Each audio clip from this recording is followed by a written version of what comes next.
I really enjoy making all these videos and watching all of these rugby games and sharing them with you here on my YouTube channel. If you have been around for a while and you watch my videos without subscribing to the channel, shame on you. It costs you nothing to hit that subscribe button. So why don't you give this video a thumbs up if you enjoy my content. Make sure you come back and make sure you leave a comment. I'm always interested to read the comments from across the world, what you're thinking about the game. Remember, none of us are experts. We all have an opinion. And that's all we're doing, is sharing that opinion here on Inside Rugby with Mark. So I very much appreciate that. I'm grateful for it. And I love learning and reading from you all about your rugby teams, your rugby players, whether it's pronouncing their names right, whether it's learning a little bit about their history of the players or the history of the game in your country. Keep it coming, because I absolutely love that stuff.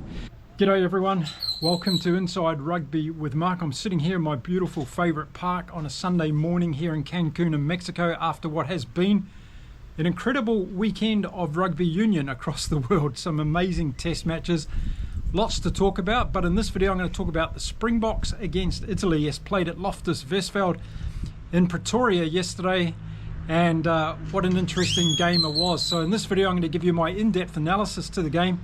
Let's find out why Rassie was a bit frustrated after this one.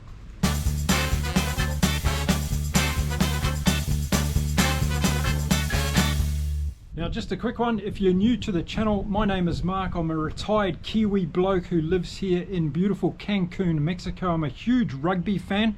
Of course, All Blacks, but also lots of other nations around the world. I just love the game, and that's why I started this YouTube channel a couple of years ago. Okay, so let's look at this game, and first of all, the Springboks were fielding a very different team than what we saw against the Barbarians a week before. Rassie's decided to give a bit of experimental purpose to the selection process, and as a result we saw a number of new players coming into this team for the Springboks in the weekend. Despite that, the Springboks still had over 1,200 caps of experience coming onto the field against the Italians, and the Italians on the other hand 380 caps, so a huge difference in experience. Let's forget about talking about B teams and C teams and all of that stuff. Just an inexperienced Italian team was coming into this game. Now usually you can tell within the first couple of minutes of a game, you get a gut feeling on what kind of game it's going to be, and when Eben Etzebeth charged down the kick from the Italian halfback in the first 10 seconds of this game, I thought, wow, South Africa are going to be all over this, and everything's going to go their way. But just within another 30 seconds we had Andre Pollard knocking the ball on. So my intuition was a little bit awry at that stage. I didn't know what was going to happen. But it didn't take long for the Springboks to get on top, and it started through their forward domination. They got lots of possession in this game early on, and I thought, yes, this is going to be the major difference between the two teams. Many of us were perhaps expecting the Springboks to run away with this game, and when they got over for their first try in the 10th minute of the game, thanks to a great little kick through from Damien Dialande, where Jesse Creel was waiting, and Jesse Creel was having a big game in this game because he was captain for the first time of the South African Springboks, and I liked the little headband he put on to imitate Sia Kolisi as he came on the field for this particular game. But it was a good try for the Springboks. Dialande is really good with those little kicks that he gets through, and on this occasion it was Jesse Creel who was able to benefit at the other end. So the Springboks put the first points on the board after 10 minutes of the game. The conversion was good from Andre Pollard, and the Springboks were out to 7 points to 0 after 11 minutes. Now the question for me after that first try was, were the Springboks going to kick on from here and just keep piling on the points? Well, no, that wasn't the case, and the Italians started getting in the game a little bit. And what started to stick out for me was their defense. They were very, very good. Particularly the Canoni brothers, both the Lorenzo and Nicola. They were right up in the faces of the South Africans, and every time the dangerous players from the Springboks did get the ball, they were cut down fairly quickly. And I'm talking about Cheslin Colby in particular. Got the ball on a couple of occasions there, and the Italians were all over top of him, making sure that he didn't get away too much in this game. So we got through to the 20-minute mark, and it was still 7 points to 0 to the South Africans. But in the 22nd minute, we had a big play in the game, and it resulted in a yellow card for Lorenzo Canoni. So he was sent off the field, and the Italians were down to 14 men. Take long for the South Africans to take advantage of the shortage in men that the Italians had, and it was only 1 minute later with a scrum domination that Morne Vandenberg took off from the side of the scrum and ended up going over the line and scoring his first try of the day. So a good completion rate there from the Springboks. When Italy were down to 14 men, they made the most of it straight away and they were able to score a try. So that put the score out to 12 points to 0, and Pollard got the conversion over, so we're out to 14 points to 0 after 25 minutes of the game. Now once again I asked myself, are the Springboks going to kick on from here and just keep putting on the points, or are the Italians going to be able to get back into the game even despite they were one man down? We were seeing some good things from the Springboks at this time. They were doing some good things in the forwards. Where they were starting to go a little bit array for me were in the back line. So this started making things a little bit fragmented for the Springboks in the back line, and we saw individual pieces of brilliance. The likes of Ardenser was taking off and doing a little darting run, and Colby did a couple of other darting runs. Willemse joined in the back line every now and again, but there was no flowing attack from the South Africans that we've seen in the past when either Sasha Ngomazulu or Mani Leboka are in at number 10, and I was just wondering whether or not this was because Andre Pollard was in there and we were seeing a different style of game from the Springboks. Vincent Chatuka was doing very well in the forwards. Lud de Jager was doing fantastic in the lineouts, and Edzebeth was a little bit off with his time. He tried to charge a few more kicks down after that successful one in the first 30 seconds of the game, but he was being called out by the referee on a couple of occasions to get back. He was starting off the mark a little bit too fast. Malcolm Marx was doing good in the front row. Oxenchair was in there as well, but again it seemed to be a Springbok team at this stage of the game that was a little bit fragmented, and they hadn't really got into the flow of getting their combinations together. In the 26th minute of the game, Chatuka cost the South Africans a penalty, and the Italians got it over with Dari having a really good kick, and he started coming into his own at number 10.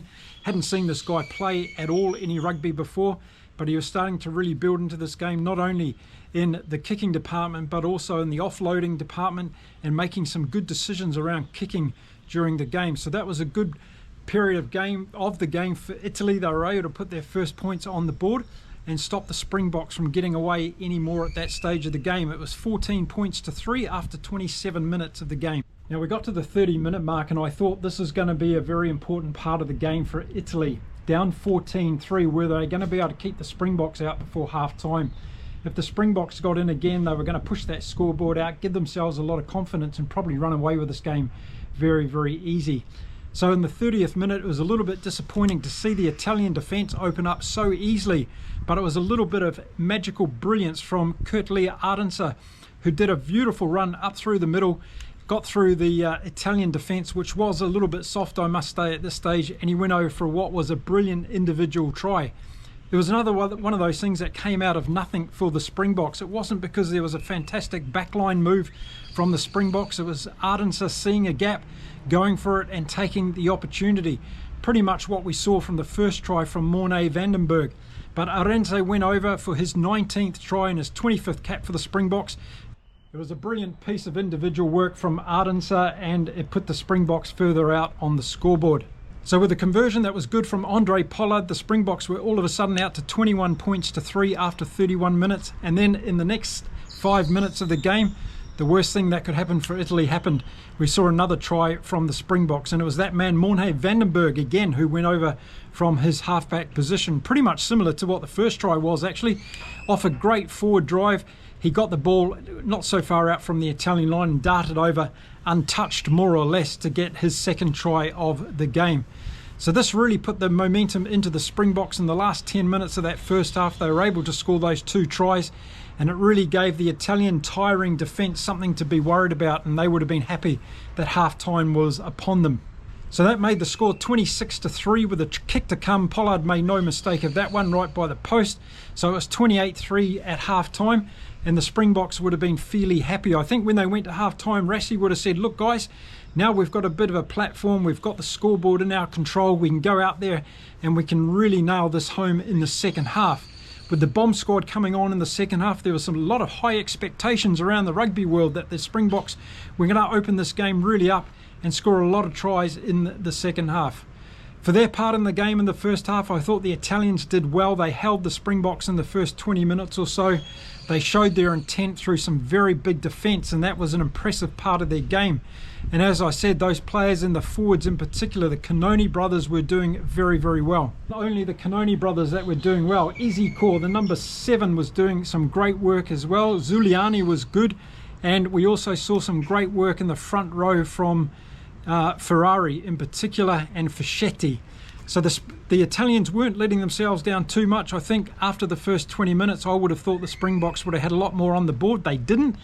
But those last 2 tries in the first half definitely hurt the Italian spirit, I'm sure. I'm sure they would have got told at halftime to go back out there and start from 0 and see if they could win the second half, put more pressure on the Springboks and stop this game from getting out of control. That would have been their mission.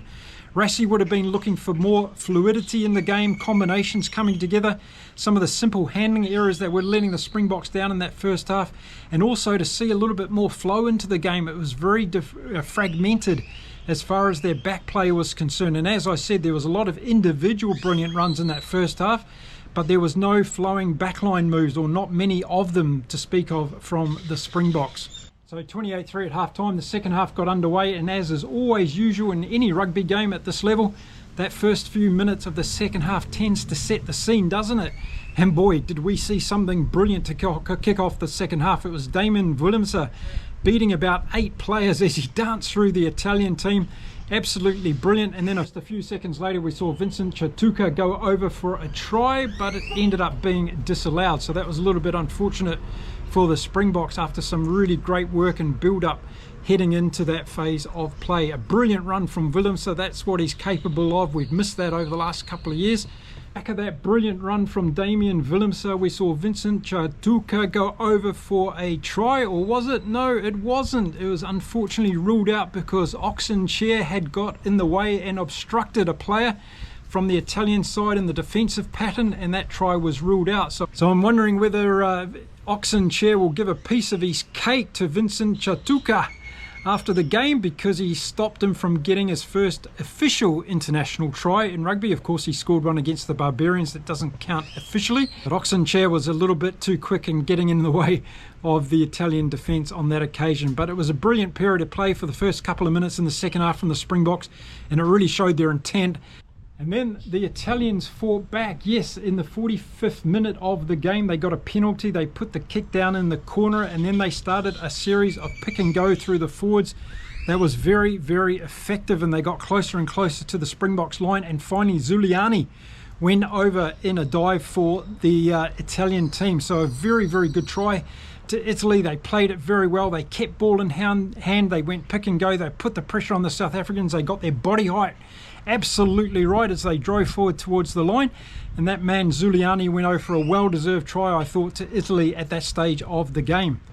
So that brought the score back to 28 points to 8. The conversion was successful from Dari, and we're back to 28 points to 12. So were Italy going to get back into this game now, or was South Africa going to put their pedal to the metal? After that try was scored from the Italians, there was a period of 2 minutes of the game that were very significant. The first one was in the 47th minute of the game.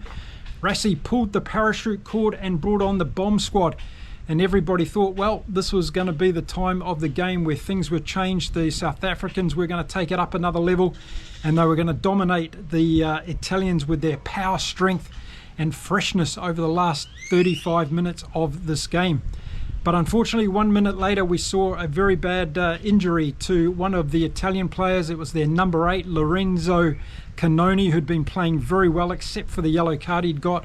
He was really a big part of the defensive line in this Italian team during this game, and it took quite some time for him to be stretchered off the field. There was a big break in play, and unfortunately, it's never nice to see any player from any nation get stretchered off the rugby field. And that was the end of the game for Lorenzo Canoni. Let's hope he's okay and he's going to be able to recover for this Italian team. So two big plays in the game. Unfortunately, one of them was an injury. The other one was the bomb squad coming on. And what difference was this going to make to the scoreboard? And we had about 32 minutes to go in the game. Well, the next 5 minutes were pretty scrappy. We saw the ball going from side to side. There was some drop balls, there was some turnovers, and neither team were really able to get anything into a flow pattern. So the bomb squad had not really ignited the South African team, and still through Pollard they weren't really finding the right combinations in the back line for me. So there was no surprises for me that when we got to the 56th minute, it was a forward from the Springboks that got over for the try. Vincent Koch got over and scored a good try from them after a good series of pick and goes, and the forward display from the Springboks at that stage was very, very dominant. The Italians were having trouble keeping them out. That put the scoreboard out to 33 points to 10 with the kick to come. The kick was successful from Pollard, so it was 35 points to 10. And was this when the Springboks were going to kick off until the end of the game? Well, 2 minutes later, in the 58th minute of the game, it all started turning around and Italy started showing some really great attacking flair. And in fact, we thought they'd got in for a try when the right winger Gessi went over in a tackle from Kurtley Ardense, and it looked like he'd scored just inside the dead ball line. However, Ardense had done a fantastic tackle and taken the player out in goal, and it was no try was awarded to the Italians. That would have been a big turning point in the game. It was a fantastic piece of defense by Kurtley Ardense, and we should talk more about this in games. We don't only talk just about the tries that are scored, we also should talk about the magnificent defensive play, and the Italians had been doing a lot of that throughout this game. But on this occasion, it was Kurtley Ardense who got back to save the South Africans on that occasion, which from what would have been a great try to the Italians and really brought them back into this game. 62nd minute of the game, and we saw Rassie make another change. This time it was Willie le Roux coming off the bench for Damien Diolande. And it was Willie le Roux's 99th cap for the Springboks. He's been a fantastic player for the Springboks over the years. I've watched him since he was a young guy coming into that Springboks team, and he's had some magnificent games and contributed really well to the Springboks in a variety of different positions. And he came on to replace Diolande on this particular occasion. So that was a change, and hopefully we're going to see Willie le Roux next week to get his 100th cap against the Italians as well. Well, with Willie le Roux coming on the field, it made the Italians step up another level, and they went on another attacking rate and they scored another fantastic try, this time to Pablo Demchev, who was a replacement that had come on from the Italians. But again, it was through their forwards and a lot of good forward driving ball.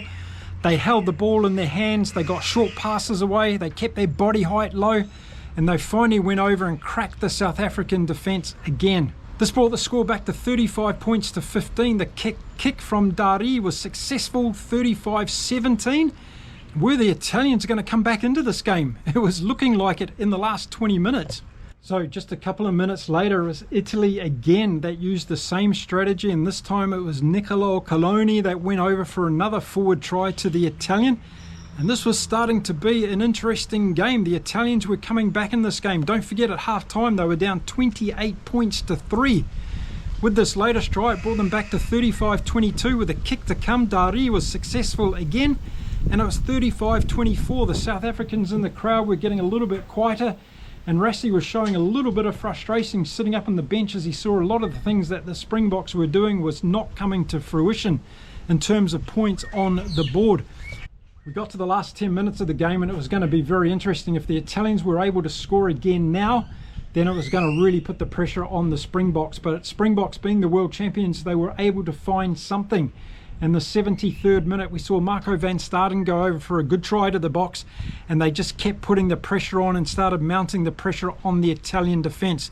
This really snuffed out any opportunity for the Italians to come back and have any dreams of winning this particular game.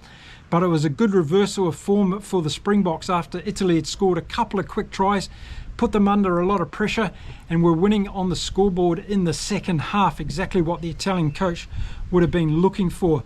So it was a good try by Marco van Staden. It was converted by Andre Pollard. So that put the score out to 42 points to 24. Any chance that the Italians had of possibly winning this game now in the last 7 minutes were gone. And it was going to be interesting to see whether or not the Springboks were going to be able to get another try to push them towards the 50 mark. 1 minute later, we saw another yellow card to Italy, their second in this game. It was the good number 7 that had been playing for them, Izikor. He was sent off and was going to spend the remainder of the game on the bench, which was unfortunate for the Italians. For the last 4 minutes of the game, the Italians controlled the ball. They were on attack again. They got down the right-hand side of the field, but they weren't able to get in to get any more points, and nor were the Springboks.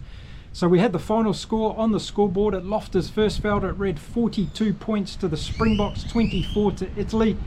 And it was a very different outcome to this game than a lot of people had expected.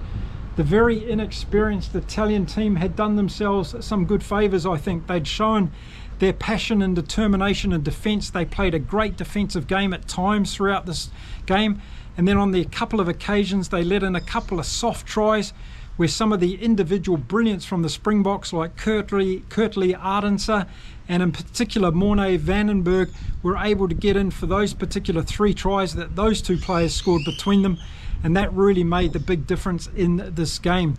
I think Rassie would have been frustrated with the lack of combinations that were going on. There was a lot of disconnection, it seemed, particularly in the back line. As I said earlier in the video, there was some individual brilliance from South African players. Damien Willemse was the standout for me. Kurtley Ardenser, of course. Colby had a couple of good runs in the second half, but the combinations just weren't working across the field. I think they were really missing Sasho Ngomazulu or Mani Lebok in this team, and I think we're going to see some changes next week for the second game against Italy. Of course, the forwards were very changed in this team also for the Springboks, and I think we're going to see some changes for the starting 8 next week. And the bomb squad for me were a little bit disappointing in this game. They didn't really ignite the game when they came on at the 47th minute. They kept the pressure on the Italians, but the Italians' defensive line was very good, and they did score those 2 quick tries against the Springboks after the bomb squad had come on the field.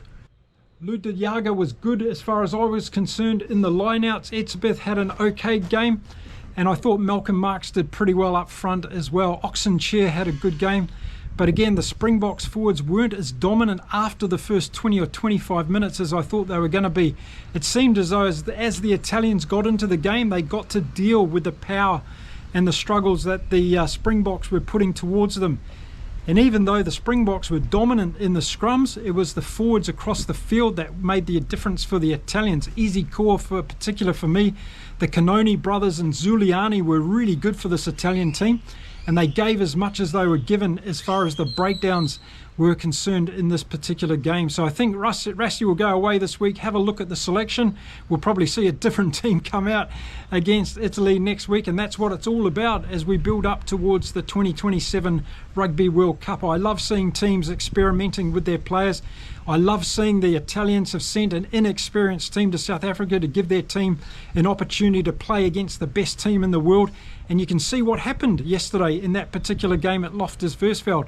They really hung in there. They gave a good account for themselves. Even though they lost the game, they were in there at times, and they were fighting hard, and they were giving everything they possibly could. And that's all you can ask from a young, inexperienced team. Let's not get too carried away with this. This was the first official test match of the season, and I think the Springboks are going to be way better next weekend. I think they're really going to have a different look about them when they come out to play in this next game. Rassie's going to do some solid work with them this week, and I really think we're going to see a more drilled operation from the Springboks next weekend. I don't expect to see the same number of errors and disappointing connections that we saw in this particular game. I think they're going to be much more flowing in the next game. I think they're going to see their combinations coming together, and any team that has an opportunity to play at this level is going to be better off for the run. We saw the same thing for the All Blacks, and if you watch my video about the All Blacks versus France, similar conversation there. They'll be better off for the run, the combinations will get better, and those players that didn't have a good game, well, they might be up for not getting reselected for the next game. I think the Italian coaching team would have been very happy with this particular display from this inexperienced team that they put out against the Springboks. There was a lot of positives to take away from this particular game, how they scored those 2 quick tries in the second half that really got them back into the game.